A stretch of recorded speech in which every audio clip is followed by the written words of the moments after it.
Friends எல்லோருக்கும் வணக்கம். இப்போ நான் எங்கே இருக்கேன் பார்த்தீங்கன்னா சேலத்தில் இருக்கேங்க. ஒரு வழியாக ஷூட்டிங் வந்து ஏற்காட்டில் முடிச்சு கீழே காரில் வந்து பயங்கர தலைவலியோடு அப்பா இறங்கும் போது செம்ம தலைவலிங்க. ஒரு வழியாக வந்தாச்சு. 11:30க்கு பர்ஃபெக்டாக ஜெயலக்ஷ்மி பஸ்ஸுங்க சென்னைக்கு போகுது. ஆக்சுவலாக இது வந்து கோயம்பேடுக்கு போகல, கிளாம்பாக்கத்துக்கு போகுது. ஸோ 2ஆம் கட்டமாக இருக்குது கிளாம்பாக்கம். நமக்கு சிட்டியில் இருக்கிறவங்களுக்கு போகிறதுக்குலாம் ரொம்ப கஷ்டங்க. கோயம்பேட்டில் பஸ்ஸு போகும்போதுலாம் ரொம்ப பர்ஃபெக்டாக இருந்துச்சு.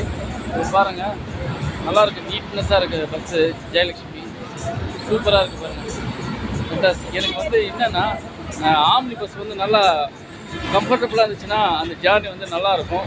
ஸோ எனக்கு ஒவ்வொரு தடவையும் பார்த்தீங்கன்னா 50-50 தான் இருக்கும். சில இடத்துல நல்லாவே இருக்காது, கம்ஃபர்டபுளாக இருக்காது, சீட்டு நல்லா இருக்காது. அதுக்கப்புறம் குஷன்லாம் ரொம்ப ரொம்ப ரொம்ப பெஜாராக இருக்கும். தூக்கி போட்டு நம்மளை டங்குவார் டாராக சீஞ்சிடும். போகிற ட்ராவலே போக முடியாது. ஸோ இந்த பஸ்ஸு பார்த்தீங்கன்னா உள்ளே ஏறி பார்த்தோம், ஃபஸ்ட் கிளாஸாக இருக்குங்க. ஆக்சுவலாக சேலம் வந்து ரொம்ப பயங்கர ஹாட்டாக இருக்குது. ஏற்காட்டில் இருக்கும்போது பயங்கர குளிருங்க. கரெக்டாக நேற்று 2 மணிக்கு காய்ச்சிட்டு நைட்டு 2 மணிக்கு வந்து விடிய 5 மணிக்கு இன்னைக்கு காலைல வரைக்கும் ரெயின் ஷாட். அதுவும் குளூரில் நடுங்கி ஒன்றுமே பண்ண முடியல. ஒவ்வொரு ஷாட்டுக்கும் டவுவில் போத்தி எல்லாத்தையும் ஒத்தனை கொடுக்குற மாதிரி பண்ணி எல்லாம் முடிஞ்சுது. இங்கே வந்து பார்த்தா அந்த ரெயின் ஷாட்டு கிடைக்குமான்றது ஏங்கின்னு இருக்கிறேன் நான். ஸோ இங்கே பாருங்கள், பயங்கர ஹாட்டுங்க. வெயில் பாருங்கள், செம ஹாட்டு. இதே வெயில் தான் அங்கே அடிச்சுது. இந்த வெயில் கிடைக்குமா கிடைக்காதான்னு ரொம்ப ஏங்கிட்டு இருந்தேன். பட் இப்போ பார்த்தீங்கன்னா அந்த ரெயின் ஷாட்டு கிடைக்குமான்னு ஏங்கிட்டு இருக்கேன் நான். அவ்வளோ ஹாட்டாக இருக்குதுங்க.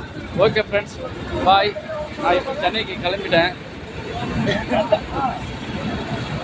என்ன படத்துக்கு வந்தேன்னா டார்க் எவன்னு ஒரு படம். டைரக்டர் பேர் பார்த்தீங்கன்னா பாலாஜின்னு. ஏற்கனவே D3 ஒரு படம் பண்ணியிருந்தாரு.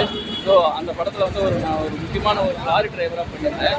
இதில் வந்து எனக்கு ஒரு இன்ஸ்பெக்டர் ரோல், இதில் வந்து ஒரு கான்ஸ்டபிள் ரோல். ஆனால் நல்ல ஒரு த்ரில்லிங்கான ஒரு மூவி, ஒரு மர்டரை வந்து கண்டுபிடிக்கிற ஒரு விஷயம். ஸோ அந்த கேரக்டர் நான் பண்ணிட்டுருக்கேன்.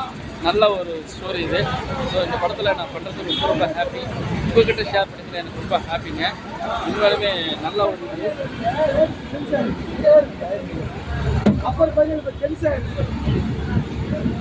ஓகே ஃப்ரெண்ட்ஸ், ஒரு வழியாக இந்த பஸ்ஸில் ஏரியாச்சு. ஜெயலக்ஷ்மி உங்களுக்கு வந்து சீட் வந்து பார்த்தீங்கன்னா L9.